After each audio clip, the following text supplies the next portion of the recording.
Greetings to you in the name of our Lord Jesus Christ. మన ప్రభువును రక్షకుడైన యేసుక్రీస్తు నామములో మీకు శుభాభివందనాలు తెలియజేస్తున్నాను. Once again it is our real privilege to study God's word together. మరొకసారి మనం కలిసి దేవుని యొక్క వాక్యాన్ని చదువుకోవడానికి దేవుడు ఇచ్చినటువంటి సమయాన్ని బట్టి వందనాలు. I would like to thank God for this privilege.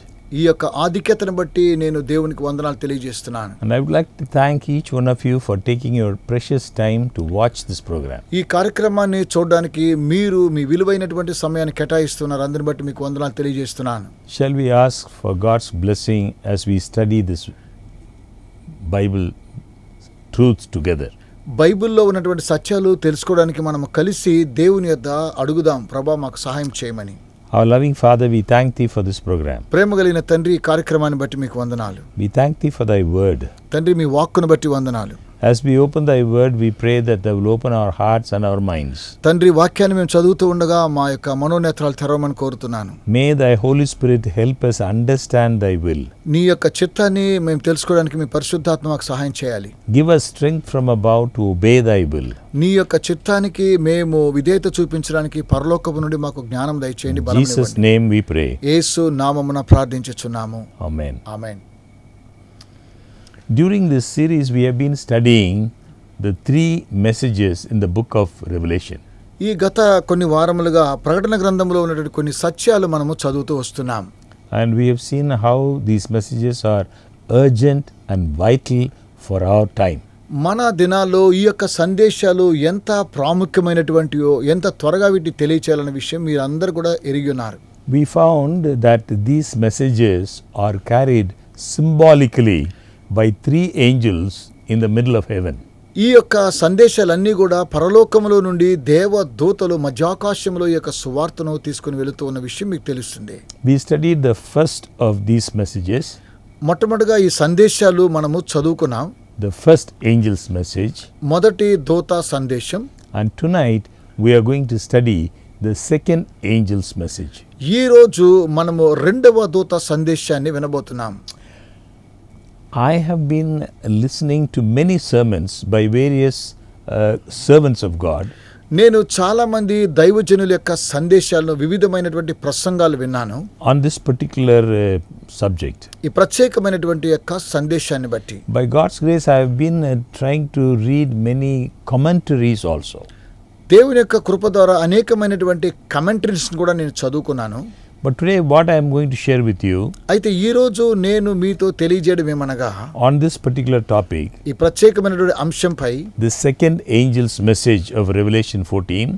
14వ అధ్యాయం ప్రకటన గ్రంథంలో ఉన్న రెండవ దూత అందించేటువంటి సందేశం. What I am going to share with you is what I have learned from listening to a servant of God, Mark Finlay. Mark Finlay అనేటువంటి దేవుని యొక్క దాసుని ద్వారా విన్నటువంటి యొక్క సత్యాన్ని మీకు కూడా తెలియచేయాలని కోరుతూ ఉన్నాను. And if you want to know more about this, దీని గురించి మీరు ఇంకా వివరాలు తెలుసుకోవాలి అనుకుంటే, you can always find it in the YouTube website. మీరు వెబ్సైట్లో కానీ యూట్యూబ్లో కానీ వెళ్ళి చూడవచ్చును. It is under the title 3 Cosmic Messages. 3 పరలోక సంబంధమైన సందేశాలు అనేటువంటి విషయం చూడవచ్చును. 3 Cosmic Messages by Mark Finlay. Mark Finlay అందించినటువంటి యొక్క 3 సందేశాలు మీరు చూడగలరు. It's a very important subject. ఇవి చాలా ప్రాముఖ్యమైనటువంటి అంశాలు. As we study these messages, ఈ యొక్క సందేశాలు మనము నేర్చుకొనుచూ it ఉండగా is our prayer that the Holy Spirit will be with us, పరిశుద్ధాత్మ మనతో కూడా ఉండాలని ప్రార్థిస్తున్నాం. to come and illuminate our minds, మన యొక్క మనస్సులను వెలిగించాలని కోరుతూ ఉన్నాం. open our hearts, మన హృదయాలు తెరవాలని కోరుతూ ఉన్నాం. and help us make eternal decisions. మనము నిత్యమైనటువంటి నిర్ణయాలు తీసుకోవడం కోసమై ప్రభు సహాయం చేయాలని కోరుతున్నాను. So you can find the complete explanation and the whole series in the YouTube in these 3 cosmic messages. 3 cosmic messages అనేటువంటి యొక్క సందేశాలన్నీ కూడా ఈ 3 సందేశాలు మీరు యూట్యూబ్లో చూడవచ్చును. The book of Revelation is a book of contrasts. మరి ప్రకటన గ్రంథం అనేటువంటిది ఇది ఒక వ్యత్యాసమైనటువంటి పుస్తకం. You find the dragon there. అక్కడ ఒక మృగాన్ని చూస్తున్నాం. You also find the lamb. అక్కడ గొర్రెపిల్లను చూస్తున్నాం. There are 2 signs. ఇవన్నీ కూడా 2 గుర్తులై ఉన్నాయి. You have the seal of God, దేవుని యొక్క ముద్రలు చూస్తున్నాం. and then you have the mark of the beast. అలాగనే యొక్క మృగము యొక్క ముద్రను కూడా మనం చూస్తున్నాం. There are 2 harvests. రెండు కోతక టైములు చూస్తున్నాం. The harvest of golden grain. మరి ఒకవైపున చూస్తే సువర్ణమైనటువంటి మరి కోత సమయాన్ని చూస్తున్నాం. The golden grain represents the people who are saved. ఈ గోల్డెన్ గ్రెయిన్ అనగా ఎవరైతే రక్షించబడ్డారో వారి యొక్క కోత కాలాన్ని గురించి మనం So చూసాం. there is the harvest of golden grain. మరి అలాగుననే గోల్డెన్ గ్రెయిన్ అటువంటి ఆ యొక్క కోత కాలం చూస్తూ ఉన్నాం. And then there is the harvest of wild grapes. అలాగుననే మరి చేదుగా అడవి ద్రాక్షల గురించి కూడా మనం చూస్తూ ఉన్నాం. Wild grapes represent those who are not saved. ఈ యొక్క అడవి ద్రాక్షలు అనగా రక్షించబడినటువంటి వారి యొక్క సంఖ్య. And then we find in Revelation 2 cities. అలాగనే ప్రకటన గ్రంథంలో 2 పట్టణాలు మనం చూస్తూ ఉన్నాం. Jerusalem from above మరి పరలోకమందునటువంటి యెరూషలేము and Babylon from beneath. అలాగే క్రిందనటువంటి బబులోను. You see 2 spirits. ఈ 2 ఆత్మల గురించి కూడా మనం చూస్తూ The ఉన్నాం. Holy Spirit ఒకటేమో పరిశుద్ధాత్మ inspiring God's people, మరి దేవుని యొక్క ప్రజలను and పురికొల్పుతూ you ఉన్నది. see the spirits of demon. అలాగనే దయ్యపు ఆత్మ. You find in the book of Revelation 2 types of miracles. ప్రకటన గ్రంథంలో 2 విధాలైన అద్భుతాలు మనం చూస్తూ ఉన్నాము. Genuine, ఒకటేమో చాలా స్పష్టమైనటువంటి authentic miracles, అద్భుతమైనటువంటి అధికారపూర్వకమైనటువంటి అద్భుతాలు, miracles that come from God, దేవుని ద్వారా జరిగేటువంటి అద్భుతాలు. and also you find false miracles అలాగనే అబద్ధపు అద్భుతాలు కూడా మనం చూస్తున్నాం. that come from Satan. అది సాతాను ద్వారా వచ్చేటువంటి అద్భుతాలు. There are 2 times of trouble in the book of Revelation. ప్రకటన గ్రంథంలో 2 విధాల 2 సమయాల్లో శ్రమలు కూడా ఉన్నాయి. There is the little or small time of trouble, మరి కొద్ది కాలము లేకపోతే అనేకమైన శ్రమలు అనేటువంటి that సమయం. is before the close of human probation, మానవాళి యొక్క సిద్ధాంతం ముగిసిన వెంటనే when the 7 last plagues come, చివరగా మరి జరిగేటువంటి ఆ 7 తెగులు ముగించిన and తరువాత then there is that great time of trouble. ఆ తరువాత గొప్ప ఉపద్రవ కాలం. So throughout the book of Revelation, ప్రకటన గ్రంథ పుస్తకం అంతా మనం చూసినట్లయితే there are multiple contrasts. అనేకమైనటువంటి వ్యత్యాసమైన విషయాలు మనం చూస్తూ ఉన్నాం. One of those major contrasts ప్రాముఖ్యమైనటువంటి ఓ కార్యక్రమాన్ని పుస్తకంలో in చూస్తే the book of Revelation ప్రకటన గ్రంథంలో is the description of 2 women. 2 స్త్రీల గురించి మనం అక్కడ చూస్తూ ఉన్నాం. We find that in Revelation 12 ఇది 12వ అధ్యాయం మనం చూస్తూ ఉన్నాం. and in Revelation 17. అలాగుననే 17వ అధ్యాయంలో కూడా చూస్తూ ఉన్నాం. First, you have the woman in white. మొదటి స్త్రీని మనం చూసినట్లయితే తెల్లని స్త్రీ అని చూస్తూ ఉన్నాం. In Revelation 12 verse 1, ప్రకటన గ్రంథము 12వ అధ్యాయం మొదటి వచనములో this woman in white is described. ఈ యొక్క స్త్రీ మరి తెల్లగా ఉన్నట్లుగా మనం చూస్తూ ఉన్నాం. I read to you. నేను మీకోసం చదివి వినిపిస్తాను. Revelation 12:1. ప్రకటన గ్రంథం 12వ అధ్యాయం మొదటి వచనం. And there appeared a great wonder in heaven, a woman clothed with the sun and the moon under her feet, and upon her head a crown of 12 stars. అప్పుడు పరలోకమందు ఒక గొప్ప సూచన కనబడిన అదేదనగా సూర్యుని ధరించుకున్న ఒక స్త్రీ, ఆమె పాదముల క్రింద చంద్రుడును, శిరస్సు మీద 12 నక్షత్రములు కలిగిన కిరీటం. Verse 2. రెండవ వచనం. And she, being with child, cried, travailing in birth and pain to be delivered. ఆమె గర్భిణి అయి ప్రసవేదన పడుచు ఆ నొప్పులకు కేకలు వేస్తూ ఉన్నది. Now notice, మీరు గమనించండి, this woman in white, మీ తెల్లని ఆకారంలో ఉన్న ఈ యొక్క స్త్రీ, she is standing on the moon. ఆమె చంద్రుడి మీద ఉన్నట్లుగా మనం చూస్తూ ఉన్నాం. Now we know moon reflects the light of the sun. చంద్రుని యొక్క కాంతి సూర్యుడి మీద పడుతూ ఉన్నది. So here this prophecy, this is representing the Old Testament. ఈ యొక్క ప్రవచనము పాత నిబంధన గ్రంథంలో ఉండేటువంటి ప్రవచనాన్ని సూచిస్తూ ఉన్నది. You know what Jesus said in John 5:39? యోహాను సువార్త 5వ అధ్యాయం 39వ వచనం ప్రభువైన యేసు ఏం చెప్పాడు? Speaking about the Old Testament prophecies, ఆయన పాత నిబంధన గ్రంథములో ఉన్నటువంటి ప్రవచనాలు he తెలియజేస్తున్నారు. said, "These are they that testify of me." లేఖనములు యందు మీకు నిత్యజీవం కలను తలంచు వాటిని అవే నన్ను గూర్చి సాక్ష్యం ఇస్తున్నాయి. So the entire Old Testament పాత నిబంధన గ్రంథం అంతట్లో కూడా was the lesser light, like the moon, మరి చంద్ర యొక్క కాంతి చాలా తక్కువగా ఉన్నట్లుగా మనం చూస్తున్నాం. shining to testify of Christ. Christ is the Son of righteousness. క్రీస్తుని గురించి సాక్ష్యం ఇస్తుంది. ఎందుకనగా క్రీస్తు నీతి సూర్యుడై ఉన్నాడు. Now the other thing you notice about this woman ఈ యొక్క స్త్రీని గురించి మరో విషయాన్ని మనం చూస్తే is that she has a garland of 12 stars on her head. ఆమె యొక్క తల మీద 12 నక్షత్రాలు కలిగిన కిరీటాన్ని కలిగి ఉన్నది.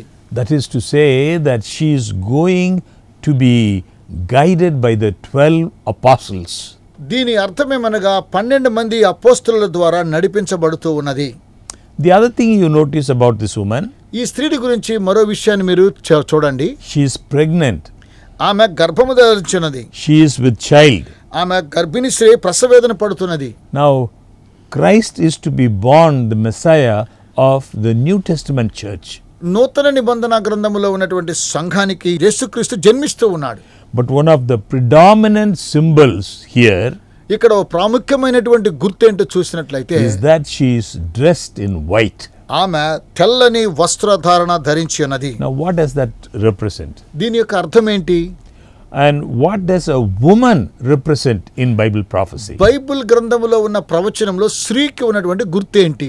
When you look at the Bible going back as far as the Old Testament in the book of Jeremiah, Bible గ్రంథములో ఉన్నటువంటి పాత నిబంధన గ్రంథములో ఉన్నటువంటి ప్రవచనానుసారమైన పుస్తకం ఇర్మియా గ్రంథాన్ని చూస్తే, I read to you Jeremiah chapter 6 verse 2. ఇర్మియా గ్రంథము 6వ అధ్యాయం 2వ వచనాన్ని మీకు చూపిస్తాను. I have likened the daughter of Zion to a comely and delicate woman. సుందరియు సుకుమారినైన సియోను కుమార్తెను పెళ్లగించుచున్నాను. I have likened the daughter of Zion. నేను సుందరియు సుకుమారి అయిన సియోను కుమార్తెను Now, పెళ్లగిస్తున్నాను. who is the daughter of Zion? ఎవరండి ఈ యొక్క సుందరి సుకుమారమైనటువంటి స్త్రీ? The people of God. దేవుని యొక్క ప్రజలు. The people of God in the Old Testament. పాత నిబంధనలో ఉన్నటువంటి దేవుని యొక్క ప్రజలు. A lovely, delicate woman. ఆమె చూడడానికి సుందరియు సుకుమారి అయినటువంటి స్త్రీ. So God likens His church. కనుక దేవుడు తన సంఘాన్ని ఈ విధంగా He likens ప్రేమిస్తున్నాడు. His people to a beautiful woman. మరి తన యొక్క ప్రజలు ఈ యొక్క స్త్రీ వలె సుందరంగా ఉండాలని దేవుడు కోరుతూ ఉన్నాడు. He likens His people to a beautiful woman clothed in white. దేవుడు తన యొక్క ప్రజలు అద్భుతమైనటువంటి యొక్క సుందరి సుకుమారమైన స్త్రీ వలెను అలాగే తెల్లని వస్త్రాలు ధరించుకోవాలని కోరుతున్నాడు. Having pure doctrine. నిత్యమైనటువంటి యొక్క సిద్ధాంతాన్ని కలిగి ఉండాలి. So do you get the picture in Revelation 12 verse 1? అది ప్రకటన గ్రంథము 12వ అధ్యాయం 1వ వచనంలో మనం చూస్తూ So ఉన్నాం. a woman is emerging from the Old Testament times. మరి ఈ యొక్క స్త్రీ పాత నిబంధన గ్రంథములో ఉన్నటువంటి గుర్తుని మనకు She is with child. ఆమె ఒక బిడ్డను కలిగి ఉన్నది. The New Testament church is to come forth Christ. నూతన నిబంధన గ్రంథములో ఉన్న సంఘము క్రీస్తుని బహుకరిస్తూ ఉన్నది. Christ the child. క్రీస్తు అనేటువంటి బిడ్డను మనకి The ఇస్తున్నది. Messiah of that church. Messiah సంఘానికి మెస్సియా అయి ఉన్నాడు. And this woman is guided by 12 apostles. ఈ యొక్క సంఘము 12 మంది అపోస్తలుల ద్వారా నడిపించబడుతూ ఉన్నది. So the woman in white in Revelation 12 is described as faithful to Jesus. ప్రకటన గ్రంథం 12వ అధ్యాయంలో ఉన్నటువంటి యొక్క స్త్రీ తెల్లని వస్త్రాలు ధరించుకోవడం అనగా యేసుక్రీస్తుకి నమ్మకస్తురాలుగా ఉన్నది. She is undefiled with false doctrines. ఆమె పనికిరానటువంటి చెడ్డ ఉపదేశాలతో ఏమాత్రము కూడా ఉండడం లేదు. She is clothed with the righteousness of Jesus Christ. ఆమె యేసుక్రీస్తు యొక్క నీతి వస్త్రములను ధరించుకున్నది. So the Bible describes the faithful followers of Jesus. Bible గ్రంథం తెలియచేస్తూ ఉన్నది యేసుక్రీస్తును వెంబడించేటువంటి నమ్మకస్తులు అని. The offspring of this woman ఈ యొక్క స్త్రీ యొక్క మొదటి కార్యక్రమాన్ని చూసినట్లయితే that would appear at the end time of this world's history. మరి యొక్క చరిత్ర ముగించబోయేటువంటి సమయానికి వచ్చినప్పుడు We read about them in Revelation 12 verse 17. ప్రకటన గ్రంథము 12వ అధ్యాయం 17వ వచనాల్లో మనం చదువుతున్నాం. And now we find see a dragon here. మృగాన్ని మనం చూస్తూ ఉన్నాం. Who is the dragon?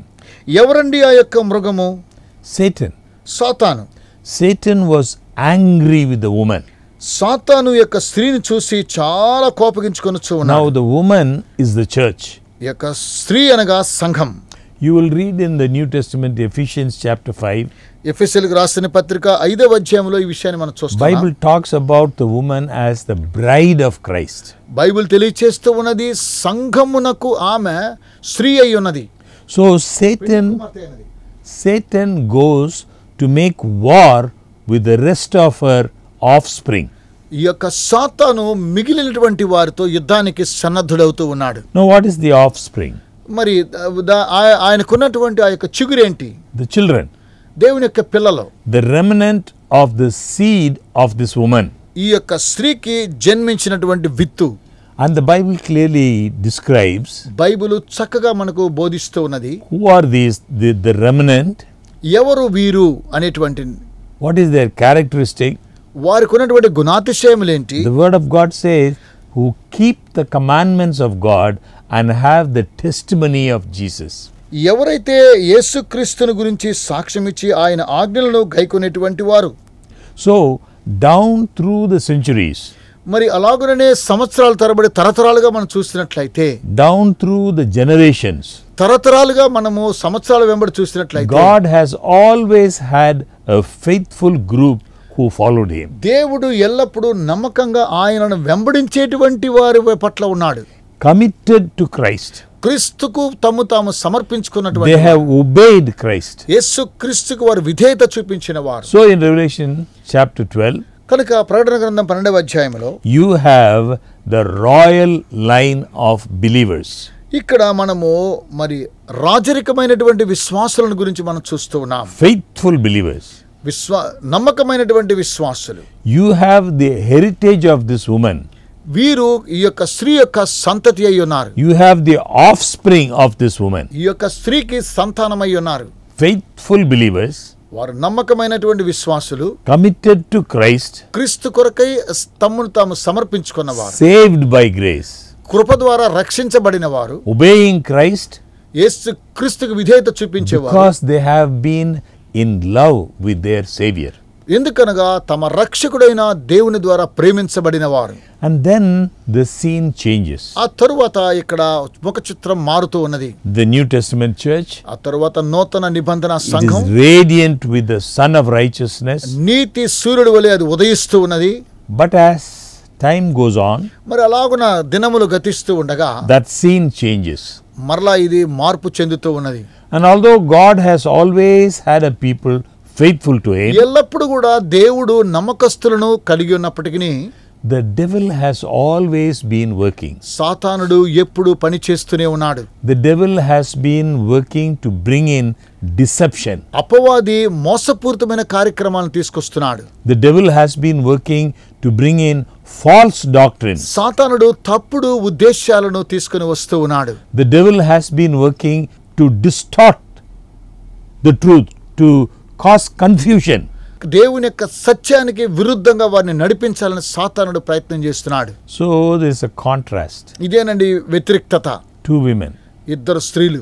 The woman of Revelation 12, ప్రకటన గ్రంథములో ఉన్నటువంటి 12వ అధ్యాయంలో స్త్రీ, dressed in white. మరి ఆమె తెల్లని వస్త్రాలు ధరించుకున్నది. The woman in Revelation 17. అలాగుననే 17వ అధ్యాయంలో ఉన్న స్త్రీ. These three angels describe this conflict between these two women. ఈ ముగ్గురు దూతలు ఈ ఇద్దరు స్త్రీలను గురించినటువంటి విషయాల గురించి మనకు తెలియజేస్తూ ఉన్నారు. The crisis between these two women. ఈ ఇద్దరు స్త్రీల మధ్య క్రీస్తు ఉన్నాడు. This has to do with the fountain of truth ఇది మరి చాలా ముఖ్యమైనటువంటి ఉద్దేశ్యమైనది. and the fountain of error. అలాగుననే సత్యమునకు అలాగుననే తప్పుకున్నటువంటి మార్గాలు మనం It చూస్తున్నాం. has to do with two religious streams. రెండు మతశాఖ సంబంధమైనటువంటి ఓటలు మనం చూస్తున్నాం. The woman dressed in white, సూర్యుని ధరించుకున్నటువంటి ఆ యొక్క స్త్రీ representing the pure, true church. నిజమైనటువంటి సంఘానికి, సత్యమైనటువంటి పవిత్రమైన సంఘానికి సూచిస్తుంది. In Revelation chapter 12, ప్రకటన గ్రంథం 12వ అధ్యాయంలో, and then the woman in scarlet in Revelation chapter 17. మరి 17వ అధ్యాయములో ఉన్న ప్రకటన గ్రంథంలో ఉన్న స్త్రీ సింధూర వస్త్రాలు ధరించుకున్న, ఊదా రంగు వస్త్రాలు ధరించుకున్న స్త్రీని And చూస్తున్నాం. this woman in Revelation 17 representing the fountain of error. మరి 17వ అధ్యాయం ప్రకటన గ్రంథంలో ఉన్న తప్పుగా ఉన్నటువంటి స్త్రీని మనం చూస్తున్నాం. So Revelation chapter 14 verse 8, ప్రకటన గ్రంథము 14వ అధ్యాయం 8వ వచనం, the second angel's message describes the second woman. రెండవ దూత రెండవ స్త్రీని గురించి వివరిస్తూ ఉన్నది. Dressed in scarlet ఆమె ఊదా రంగు వస్త్రాన్ని ధరించుకున్నది, and like as Babylon. బబులోను వలె. And it says, ఇలాగ తెలియచేస్తున్నది, and another angel followed, saying, Babylon is fallen, that great city, because she has made all nations drink of the wine of the wrath of fornication. వేరొక దూత అనగా రెండవ దూత అతను వెంబడి వచ్చి మోహోద్రేకముతో కూడిన తన వ్యభిచార మద్యమును సమస్త జనములకు త్రాగించి ఈ మహాబబులోను కూలిపోయిను అని చెప్పాను. So the first angel's message calls us to true worship.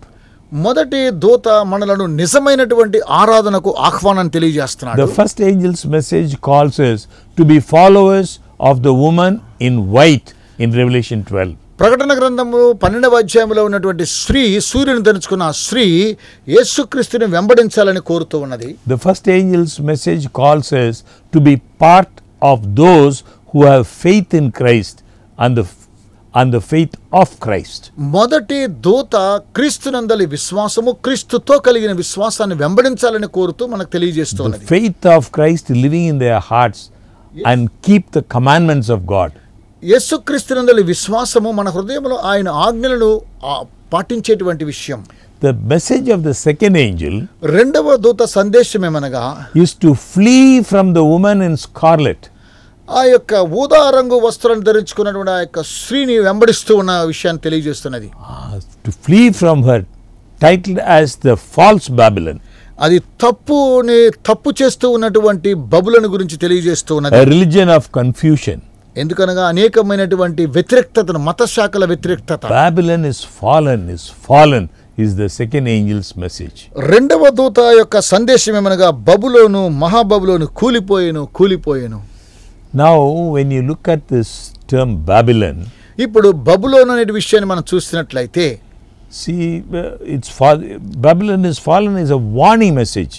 బబులోను పడిపోవడానికి హెచ్చరిక కలిగినటువంటి సందేశం ఇది. Now Revelation chapter 7 ఇప్పుడు ప్రకటన గ్రంథము 7వ అధ్యాయాన్ని చూసినట్లయితే picks up on that second angel's message. ప్రకటన గ్రంథం 17వ అధ్యాయంలో రెండవ దూత యొక్క సందేశాన్ని మనం చూసినట్లయితే, Now when you look at this term, this word Babylon, ఇక్కడ బబులోను అనేటువంటి విషయాన్ని మనం చూస్తూ ఉన్నాం. in the Bible, when the Revelation chapter 14 verse 8, 14వ అధ్యాయము ప్రకటన గ్రంథం 8వ వచనంలో మనం when it says చూసినట్లయితే, Babylon is fallen, Babylon పడిపోయేను, కూలిపోయేను. is that possibly speaking of that ancient Babylon? అది గతంలో ఉన్నటువంటి పాత నిబంధనలో ఉన్నటువంటి బబులోను గురించి మాట్లాడుతున్నదా, ప్రాచీన బబులోను? The ancient Babylon ruled the world from 605 BC to 539 BC. ప్రాచీన బాబిలోను 605 క్రీస్తు శకము, అలాగనే అక్కడి నుండి 539 క్రీస్తు శకంలో పరిపాలన చేయబడింది. The Babylonians were overtaken. They were overthrown by the Medes and Persians. పార్సికులు మధ్యమైనటువంటి వారు బబులోనిలో ఉన్నటువంటి వారు తోసివేశారు. They were overthrown in the year 539 BC. వారు క్రీస్తు శకము 539వ సంవత్సరములో వారిని త్రోసివేశారు. So when John the Revelator writes, మరి యోహాను ఈ కార్యక్రమాన్ని తెలియజేస్తూ, he writes 600 years after that. ఆయన 600 సంవత్సరాల తరువాత రాస్తున్నాడు. 600 years after that Babylon was overthrown. John writes, when he writes 600 years after that, at the end of the first century.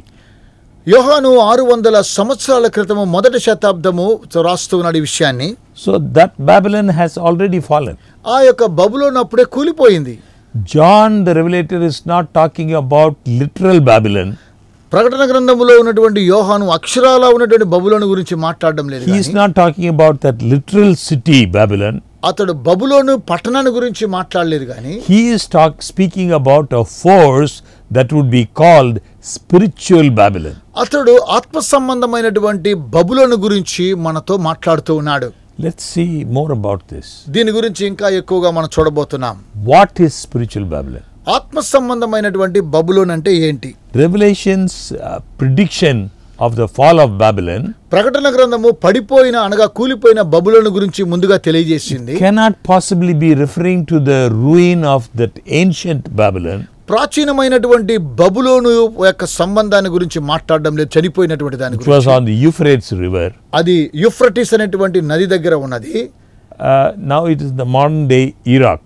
ఇప్పుడు దాన్ని ఇరాక్లో ఉన్నదండి. ఇప్పుడు అది John the Revelator is not talking about that ancient Babylon ఆ ప్రాచీనమైనటువంటి బబులోను గురించి యోహాను మాట్లాడడం లేదు. that had long been destroyed అది ఎంతో కాలంగా ముందుగానే దాన్ని నాశనం చేశారు. 600 years before. 600 సంవత్సరాల క్రితమే అది ముగించింది. In the prophecies of Revelation, ప్రకటన గ్రంథములో ఉన్నటువంటి ప్రవచనాలు Babylon represents a false religious system. బబులోను అబద్ధ సంబంధమైనటువంటి మతాలను గురించినటువంటి పద్ధతుల గురించి మాట్లాడుతూ ఉన్నది. This Babylon of Revelation 14:8 మరి ఈ యొక్క బబులోను ప్రకటన గ్రంథం 14వ అధ్యాయం 8వ వచనంలో ఉన్న బబులోను, this false religious system would have similar characteristics. అబద్ధ సంబంధమైనటువంటి మత సిద్ధాంతాలను గురించినటువంటి గుణాతిశయం కలిగినది. Similar characteristics in its very philosophy and the teaching. అదేలాగున తత్వశాస్త్రముతోను ఉపదేశాలతో కూడినటువంటిది ఈ యొక్క చెడిపోయినటువంటి బబులోను. Similar to that ancient Babylon. ఆ ప్రాచీన సంబంధమైనటువంటి బబులోన్ని గుర్తుకు తెస్తున్నది. So we find this further developed in a woman in scarlet and purple riding on a scarlet colored beast.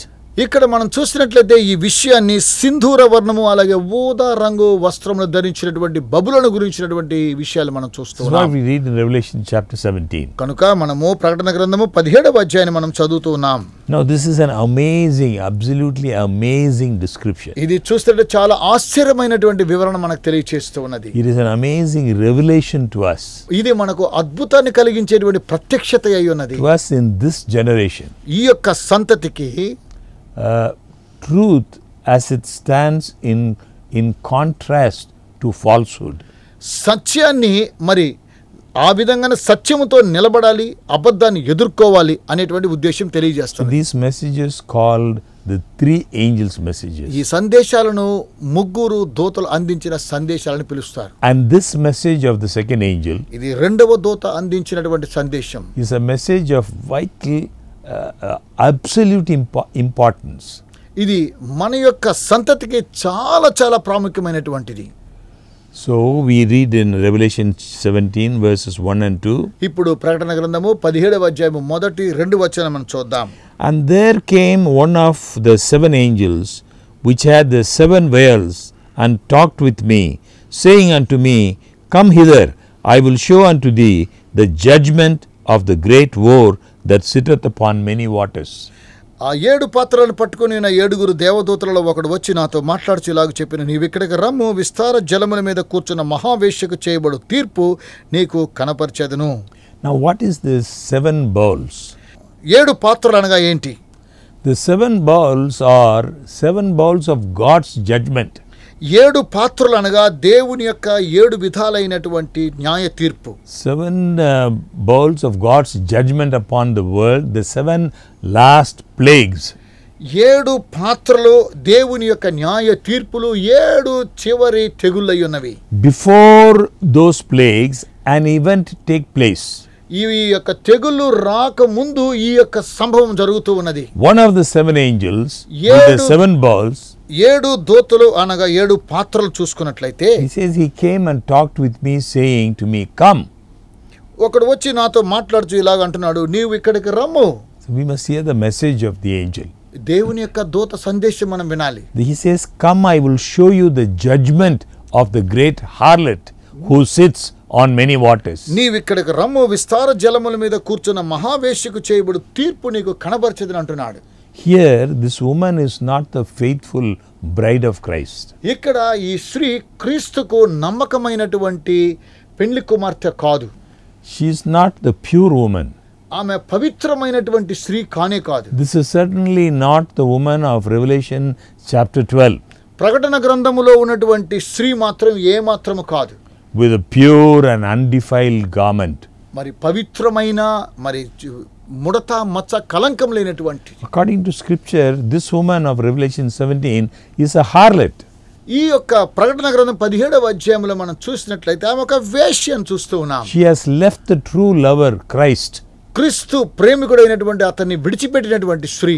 Now who has she committed fornication with? ఎవరితో ఈమె వ్యభిచారం చేసిందండి? The verse says she sits on many waters. వాక్యం తెలియచేస్తూ ఉన్నది ఆమె విస్తారమైనటువంటి జలముల మీద కూర్చున్నదని. What does that mean? దీని అర్థం ఏంటి? I read to you Revelation 17 verse 15. ప్రకటన గ్రంథము 17వ అధ్యాయం 15వ వచనం మీకు చూపిస్తాను. And he saith unto me, the waters which thou sawest, where the whore sitteth, are peoples and multitudes and nations and tongues. మరియు ఆ దూత నాతో ఇలాగు చెప్పిన, వేశ్య కూర్చున్న చోట నీవు చూసిన జలములు ప్రజలను జన సమూహములను జనములను ఆయా భాషలు మాట్లాడే వారిని సూచిస్తూ ఉన్నది. So here in this picture, symbolically, there is a woman మరి ఇక్కడ మనము గుర్తుగా చూసినట్లయితే ఇక్కడ కూడా ఒక స్త్రీ ఉన్నది. dressed in scarlet, ఆమె ఊదా రంగు వస్త్రం ధరించి ornamented with jewels, ఆమె అలంకరణంతో ఉన్నది. riding on a scarlet colored beast. ఆమె ఊదా రంగు వస్త్రాన్ని ధరించుకొని పోతూ ఉన్నది. What does this woman represent? దీని యొక్క అర్థం ఏంటి? Not the true church, ఇది నిజమైన సంఘం కాదు, but a fallen church system. పడిపోయినటువంటి సంఘం యొక్క పద్ధతులను It అవలంబించేటువంటి. says then one of the 7 angels who had 7 bowls came and talked with me, he says, and she sits where? She sits on many waters.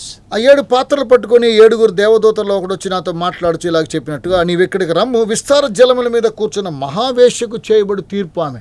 In the Bible, it also says the kings of the earth committed fornication with her. Bible గ్రంథం తెలియజేస్తున్న భూరాజులు ఆమెతో వ్యభిచరించిరి. Now what does this symbolism mean? దీని యొక్క అర్థం ఏంటి?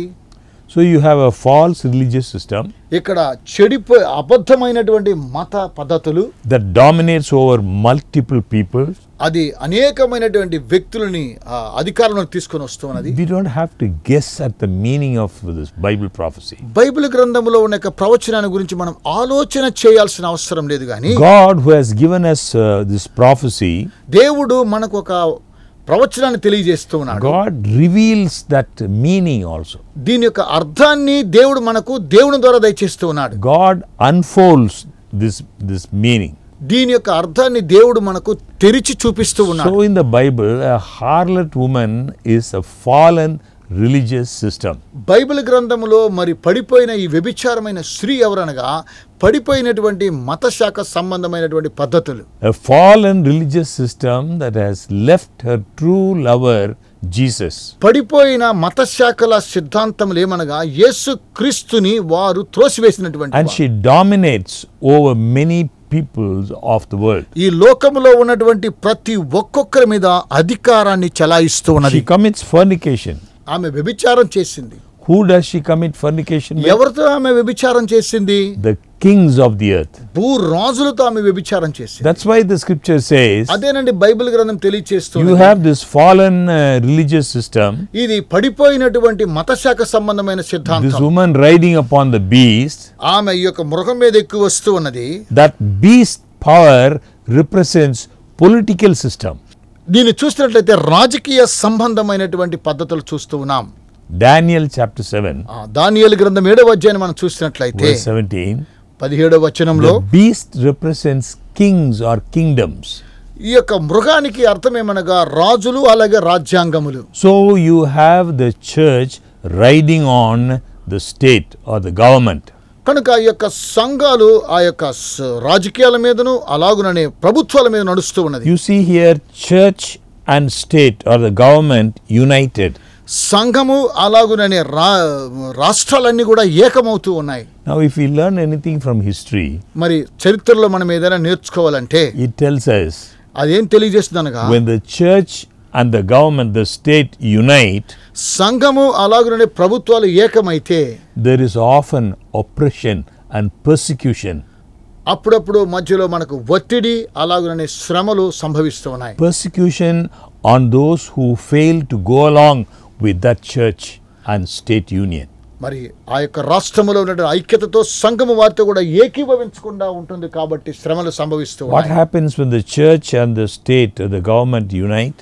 ఎప్పుడైతే రాజ్యాంగ చట్టాలు సంఘము ఏకమైతే There is ఏమవుతుందో the తెలుసా? restriction of religious liberty. అక్కడ మత శాఖ సంబంధమైనటువంటి మరి స్వాతంత్ర్యాన్ని మనం కోల్పోతూ ఉన్నాం. What is fornication? వ్యభిచారం అంటే ఏంటి?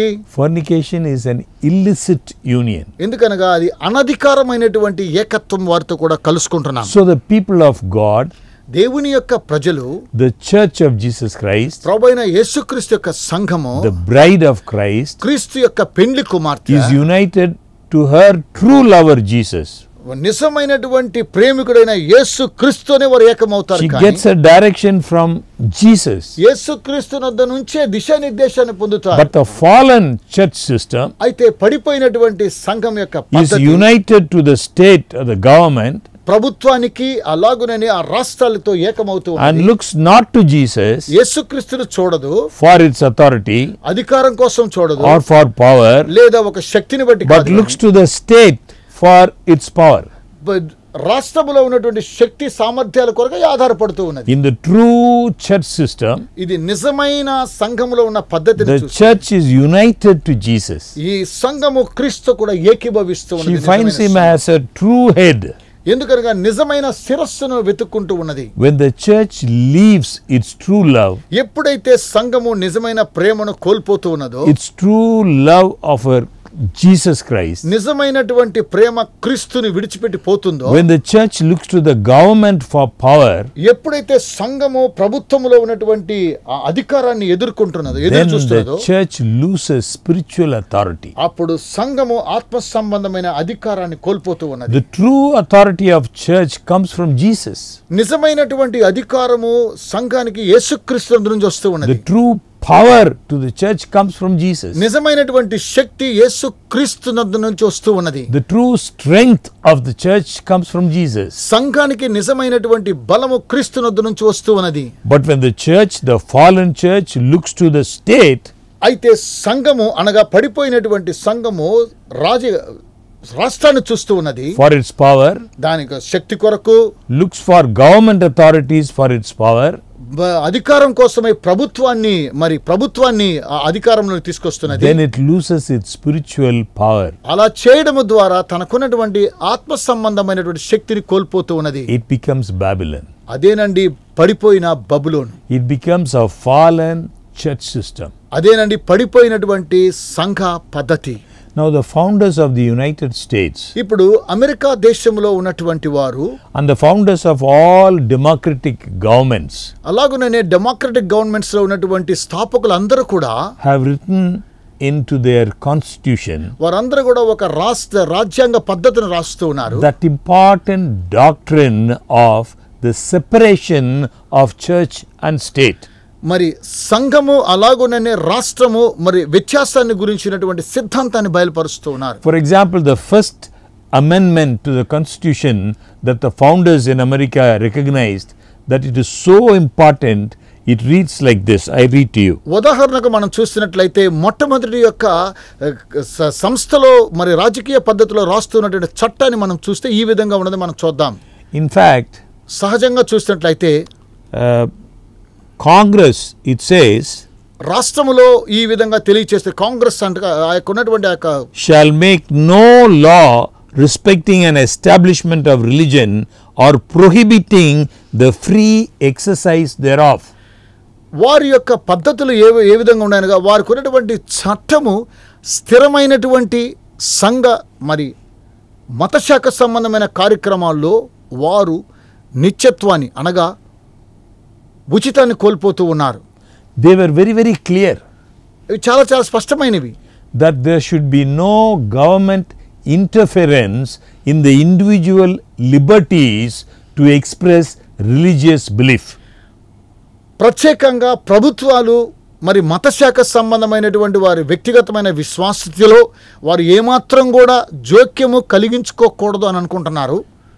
The founders of the United States were very clear on this point.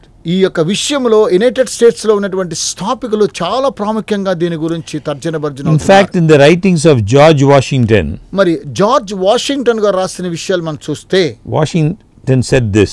Washington ఇలా అంటున్నారు, I beg you be persuaded that no one would be more zealous than myself to establish effectual barriers against the horrors of spiritual tyranny in every species of religious persecution. నేను దయతో మిమ్మల్ని బ్రతిమాలుకొనుచు ఉన్నాను, మీరు ఎవరైనా సరే మరి స్థిరపరచబడినటువంటి ప్రతి విధమైనటువంటి కార్యక్రమాన్ని ఆత్మ సంబంధమైన విషయాల్లో అలాగునే వాటిని మత శాఖలతో ఏమాత్రమో పొందుపరచకుండా వారికి శ్రమ కలిగించకూడదు అంటున్నాడు.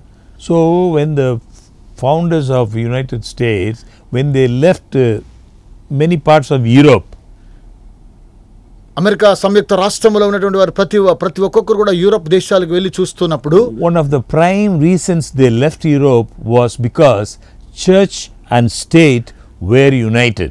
ఎప్పుడైతే యూరప్ దేశాల నుంచి వారు ఎందుకు మరి వ్యతిరేకతం అయిపోయారు అనగా సంఘము అలాగనే రాష్ట్రాలు ఏకమై కనుక వారు బయటకు వచ్చేసారు. Church, state churches dominated Europe. మరి రాష్ట్రంలో ఉన్నటువంటి సంఘాలు యూరప్ దేశాలను అధిగమిస్తూ ఉన్నాయి. And as they did, the rights of the minority to express their religious values were curtailed. ఎప్పుడైతే మరి మైనారిటీ అనగా తక్కువగా ఉండేటువంటి స్థాయిలో ఉన్నటువంటి వారికి ఉన్నటువంటి మతశాఖ సంబంధమైనటువంటి విలువలను వారు కొద్దిగా వారిని శ్రమల పాలు చేస్తూ ఉన్నారు. Minorities were often persecuted. వారు అప్పుడప్పుడు కూడా శ్రమల పాలవుతూ ఉన్నారు. So the founders of United States went to that land. కనుక అమెరికా సంయుక్త రాష్ట్రంలోని స్థాపకులు ఆ యొక్క దేశానికి వెళ్ళి They longed for religious freedom. వారు ఏం చూస్తూ ఉన్నారు? మతశాఖ సంబంధమైనటువంటి స్వాతంత్ర్యాన్ని కావాలని కోరుతూ They longed to be in a land where they could worship in harmony with the dictates of their conscience. వారి యొక్క మనస్సాక్షి సంబంధమైనటువంటి విషయాలలో వారు దేవుని ఆరాధించాలనే విషయంలో ఆ విషయం కావాలని కోరుతూ ఉన్నారు. Thank God for that freedom. ఆ యొక్క స్వాతంత్ర్యాన్ని బట్టి దేవునికి వందనాలు. But Revelation predicts అయితే ప్రకటన గ్రంథం ముందుగా that తెలియచేస్తున్నది a time will come సమయము రాబోతూ ఉన్నది when religious liberty will erode again.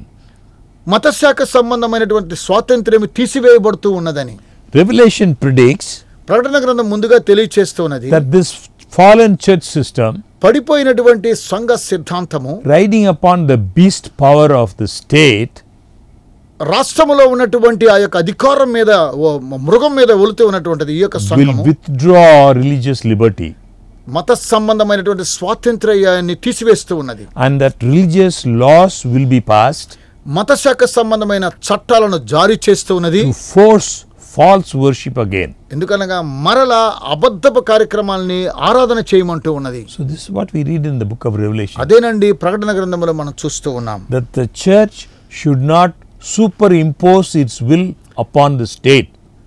సంఘము మరి రాష్ట్రంలో ఉన్నటువంటి చట్టం సంఘం మీద ఏమాత్రము ప్రోద్బలము కాకూడదు. The church should not superimpose its will upon the state and legislate worship. ఎందుకనగా ఈ యొక్క సంఘము మీద రాష్ట్రములో ఉన్నటువంటి చట్టాలు వారు సెలవిచ్చిన రీతిగా ఆ దేవుని ఆరాధించాలంటే చట్టాలు రాకూడదు. And the state should not superimpose its laws upon its citizens to enforce religious decrees.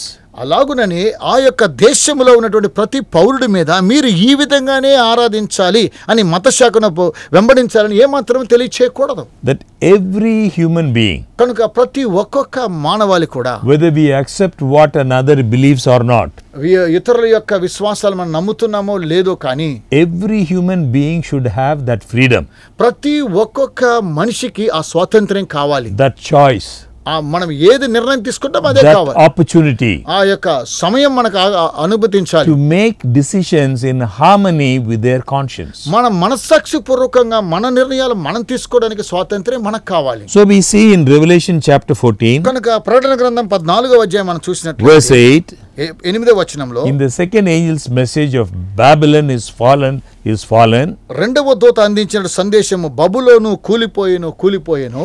we see a description of a church state union మనం అక్కడ చూస్తూ ఉన్నాము సంఘము అలాగే రాష్ట్రం యొక్క ఐక్యతను అక్కడ చూస్తూ that ఉన్నాము. is united to enforce its religious laws.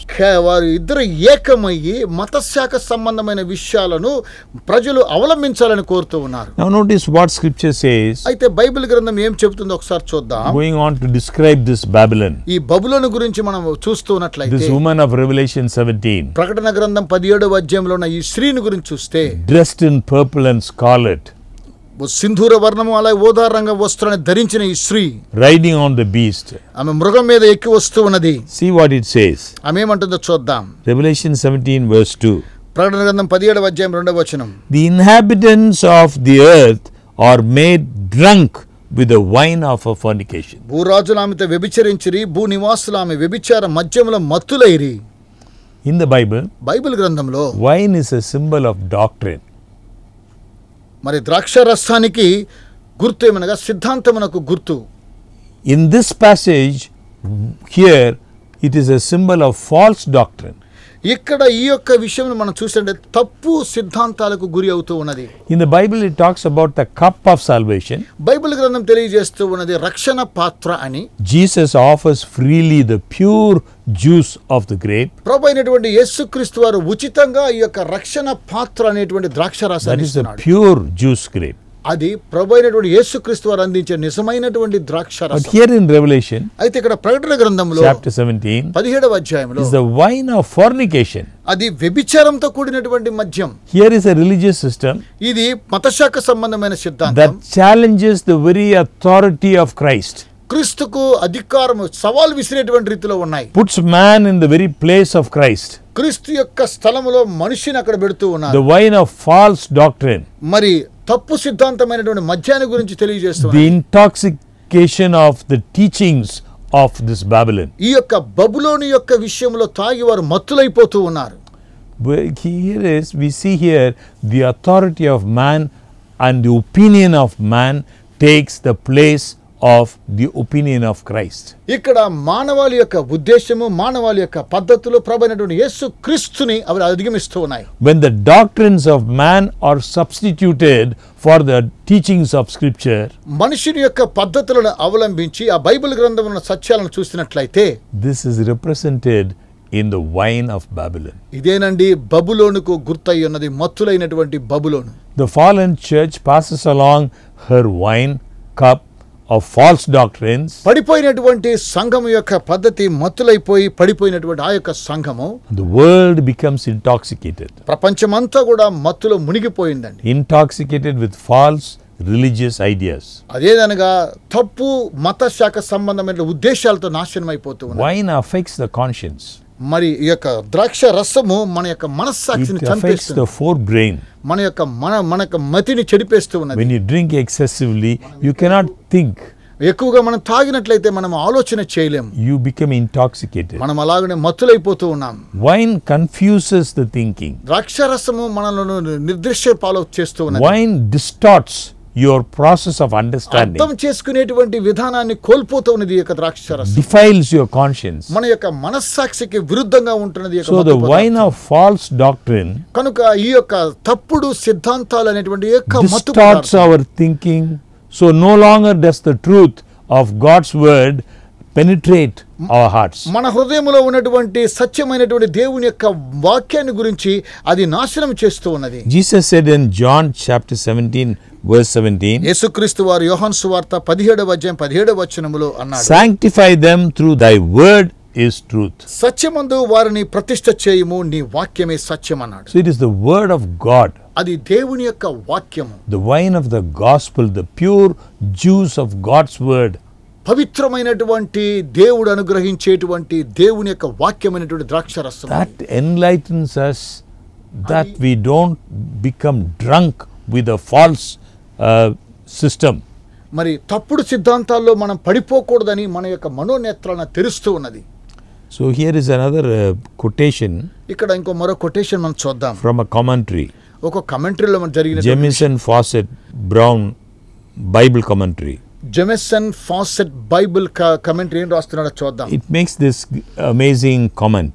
ఆయన ఆశ్చర్యమైనటువంటి ఒక విషయాన్ని The తెలియజేస్తున్నాడు. church has gained, సంఘము మరి అభివృద్ధి పొందడం ఏమనగా, this is the church in the days of spiritual Babylon, the church in the days of earth, the last end time చివరి దినాలలో ఉండేటువంటి సంఘము ఆత్మ సంబంధమైనటువంటి సంఘముగా ఆత్మ సంబంధమైనటువంటి బబులోను అటువంటి సంఘం The తెలియజేస్తున్నది. church has gained outward recognition by leaning on the world power, which in its turn uses the church to its own objects.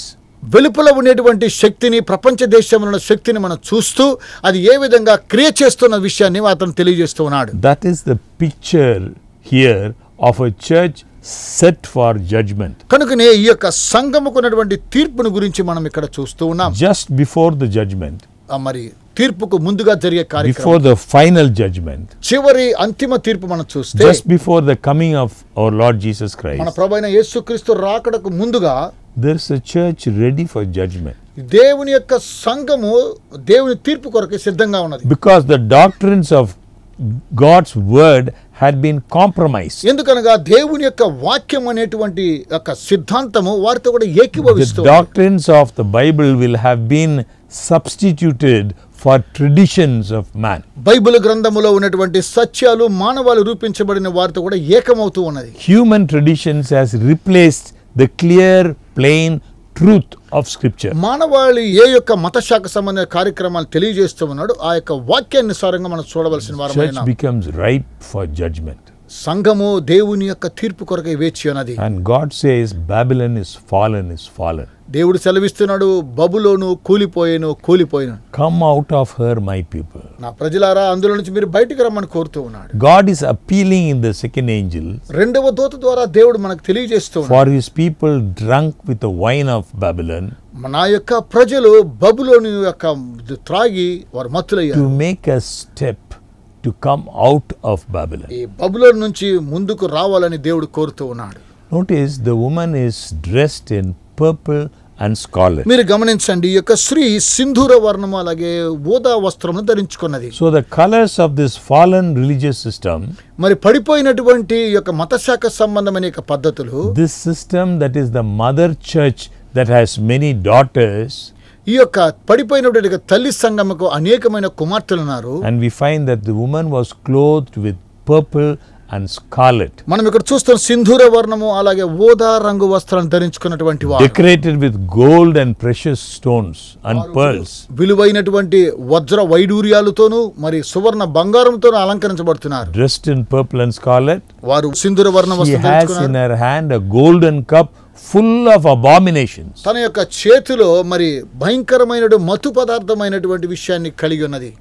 You know, the golden cup, the Bible talks about the cup of salvation, Bible తెలియచేస్తున్నది రక్షణ పాత్ర.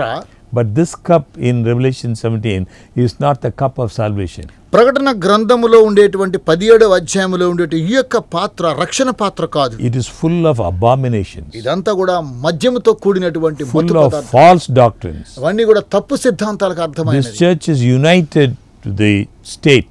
ఈ యొక్క సంఘము రాష్ట్రంతో ఏకం కాబోతూ ఉన్నది. Colors are purple and scarlet. సింధూర వర్ణము ఊదా రంగు అనేటువంటివి. Now, do you know any religious system whose colors are purple and scarlet? మీకు ఎవరైనా మరి సింధూర వర్ణము ఊదా రంగు వస్త్రం ఉన్నటువంటి ఆ Who's మత the శాఖ great తెలుసా? mother church?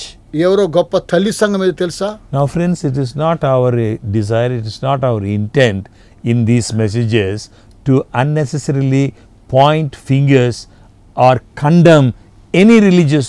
ప్రియమైనటువంటి స్నేహితులారా, మరి ఈ యొక్క సందేశాల ద్వారా ఏదో ఒక మత శాఖను మనము తప్పుగా చెప్పడమో కాదు, అది మా ఉద్దేశం కానే కాదు. No, in every church there are people who are committed to Christ. సంఘములో ఉన్న ప్రతి ఒక్కొక్కరు కూడా క్రీస్తుకు తాము సమర్పించుకోవాలని కోరుతున్నారు. But it is our responsibility under God ఇప్పుడు మా బాధ్యత ఏమనగా దేవుని యందలి మాకున్న to బాధ్యత open His word, తన యొక్క వాక్యాన్ని మీకు తెలియజేస్తూ to ఉన్నాడు. share the truth of His word. తన యొక్క వాక్యములో ఉన్న సత్యాన్ని తెలియజేస్తూ And ఉన్నాడు. when God gives clear identifying characteristics of a fallen church system, అయితే దేవుడు పడిపోయినటువంటి సంఘ పద్ధతిని ఎలాంటిదో గుర్తించాలి, దాని గుణాతిశయం ఏంటో కనుగొనాలని a కోరుతున్నాడు. fallen church system that becomes the great mother church of our world, పడిపోయినటువంటి యొక్క సంఘము అనేటువంటి తల్లి సంఘం అనే యొక్క సిద్ధాంతం ఈ లోకములో ఉన్నది. and He clearly identifies that in the Bible. అది బైబిల్ గ్రంథములో మరి దేవుడు మనకు స్పష్టంగా తెలియచేస్తూ It ఉన్నాడు. becomes our responsibility whether it is popular or not. మనము తెలుసుకోవలసినటువంటి బాధ్యత ఏమనగా అది ముందుకు కొనసాగుతుందా, ప్రఖ్యాతి గాంచిందా లేదా అని చూసుకోవాలి. Whether it is the majority's opinion or not. ఒకవేళ గొప్పవారి ఉద్దేశమైందో లేదో అని మనం To తెలుసుకోవాలి. graciously share that. దాన్ని కృపగలిగి దాన్ని ఇతరులకు పంచుకోవాలి. And so we do not condemn individuals. కనుక వ్యక్తిగతంగా ఎవరిని కూడా మేము నేరారోపణ చేయడం లేదు. We simply share what the Bible says. Bible ఏం తెలియచేస్తూ ఉన్నదో దాన్ని మీకు తెలియచేస్తూ ఉన్నాం. Now there's an amazing statement made by a historian Eusebius. ఒక చరిత్రకారుడైనటువంటి యూజిబియస్ అనేటువంటి ఆయన గురించి మనం చూసినట్లయితే And he says, ఆయన అంటున్నాడు, as church and state united in the 4th and 5th century, 5 అలాగన 4వ శతాబ్దములో సంఘము ఆ విధంగా రాష్ట్రాలు ఏకమైనప్పుడు historian Eusebius, he makes this statement. యూజిబియస్ అనేటువంటి చరిత్రకారుడు ఈ యొక్క విషయాన్ని తెలియజేస్తున్నాడు. In order to attach to Christianity great attraction in the eyes of the nobility, మరి క్రైస్తవ్యానికి ఉన్నటువంటి ఆకర్షణ అనేకుల యొక్క మత శాఖ సంబంధమైన కార్యక్రమం the ఉన్నప్పటికీ Catholic priests adopted outer garments in ornaments which were used in pagan cults. మత శాఖ సంబంధమైనటువంటి కార్యక్రమంలో ఉన్న ఒక వ్యక్తి మనుషులను ఈ విధంగా ఆకర్షిస్తూ ఉన్నాడు. In other words, the pagan cults very often would use the garments, and very often in purple and scarlet. అన్య మత సంబంధమైనటువంటి మాటలు మనం చూసినట్లయితే వీరు సింధూర వర్ణము ఊదా రంగు వస్త్రం ధరించుకున్న వారుగా కనిపిస్తూ ఉన్నారు. As the result of that, these were brought into Christianity. చివరిగా వీటి యొక్క అంతిమేమనగా ఇవన్నీ కూడా క్రైస్తవ్యంలోకి తీసుకొని వస్తూ ఉన్నారు. Brought into the Roman church మరి రోమా సంఘాన్ని దీన్ని తీసుకొని వస్తూ ఉన్నారు. in the early centuries. మరి గతంలో మనం చూస్తే శతాబ్దం Revelation 17 verse 9 says, ప్రకటన గ్రంథం 17వ అధ్యాయం 19వ వచనంలో, and here is the mind which hath wisdom, the 7 heads or 7 mountains on which the woman sitteth. ఇందులో జ్ఞానము గల మనస్సు కనబడును, ఆ 7 తలలు, ఆ స్త్రీ కూర్చున్న 7 కొండలు. The 7 heads are 7 hills on which the woman sits. ఆ 7 తలలు, ఆ స్త్రీ కూర్చున్న 7 కొండలు. So what have we discovered so far? మనం ఇంతవరకు ఏమి మరి తెలుసుకున్నాం? We have discovered that Babylon is represented by the figure of a woman. బబులోను మరి స్త్రీతో పోల్చబడింది. A woman represents the church. స్త్రీ ఏమో సంఘానికి పోల్చబడింది. A pure woman represents true church. మరి పవిత్రమైనటువంటి స్త్రీ ఏమో నిజమైన సంఘానికి పోల్చబడింది. A fallen woman represents the harlot church. పడిపోయిన స్త్రీ ఏమో మరి వ్యభిచారంతో సంఘముతో కూడిన చర్చ. We have discovered that this fallen religious system, మనము అలాగున పడిపోయినటువంటి మత శాఖ సంబంధమైన సిద్ధాంతాన్ని known as Babylon, అది బబులోన్ అని తెలుసుకున్నాం. rides upon a scarlet colored beast. అది ఊదా రంగు వస్త్రాన్ని ధరించుకున్నటువంటి మృగం మీద ఉన్నదని.